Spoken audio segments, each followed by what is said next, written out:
കാണിക്കാൻ വന്നത് ഒരുപാട് കസ്റ്റമർ ചോദിച്ചിട്ട് നമ്മൾ ഈ ക്യാമറന്റെ റിവ്യൂ പറയാൻ വേണ്ടി. ഇതാണ് ക്യാമറ കേട്ടോ. ചെറിയൊരു സാധനമാണ്, വലിയ ഹെവി ഒന്നും ഇല്ല, ചെറിയൊരു സാധനം.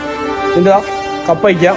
കാരണം 2 ഓപ്ഷൻ ഉണ്ട്. നമുക്ക് സെൽഫി എടുക്കാനും ആ ക്യാമറ അങ്ങനെ പൊന്തിക്കാൻ പറ്റും. ഫ്രണ്ട് ക്യാമറ യൂസ് ചെയ്യാൻ പറ്റും കേട്ടോ. ഇതല്ല നോർമൽ മതിയെങ്കിൽ ഇവിടെ വെക്കാം കേട്ടോ. ഇതിൻ്റെ പേപ്പർ ഇടുന്ന ഭാഗം എന്ന് പറഞ്ഞാൽ ഇതിൻ്റെ ഉള്ളിലാണ്. ഇതാണ് പേപ്പർ ഇടുന്ന ഭാഗം കേട്ടോ. ഇതിൽ ഓൾറെഡി പേപ്പർ ഉണ്ട്.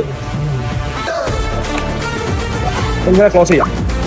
ഓക്കെ, ഇതിൻ്റെ പവർ ബട്ടൺ വരുന്നത് ഇതാണ്. സ്ക്രീൻ ഇങ്ങനെ ഉണ്ടാവുക. ക്യാമറയുടെ ഓപ്ഷൻ മുകളിൽ ബട്ടൺ ഉണ്ട്. മുകളിൽ ബട്ടൺ വെച്ചാൽ ഞങ്ങൾ ക്യാമറ എടുക്കാനുള്ള വ്യൂ വന്നു. ഒരു ഫോട്ടോ എടുത്താലോ? ഫോട്ടോ എടുക്കേണ്ട ആംഗിൾ നമ്മൾ പോസ് ചെയ്യാം. മുകളിൽ ഈ ബട്ടൺ പ്രസ് ചെയ്യാം. ഫോട്ടോ ആയി. നേരെ പ്രിൻറ്റിങ് കൊടുക്കുക കേട്ടോ. പ്രിൻറ്റിങ് വരുന്ന ഞങ്ങൾ 1 ഫ്രണ്ടിൽ നിന്ന് ഫോട്ടോ വരും.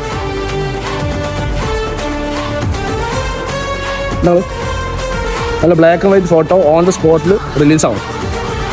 ഒരു കിടക്കാച്ച് കയറുമ്പോൾ സാധനമാണേ. നെസ്റ്റോ ഹൈഫർ മകൽ സാധനം കിട്ടാറുണ്ട്. സാധനം നോക്കി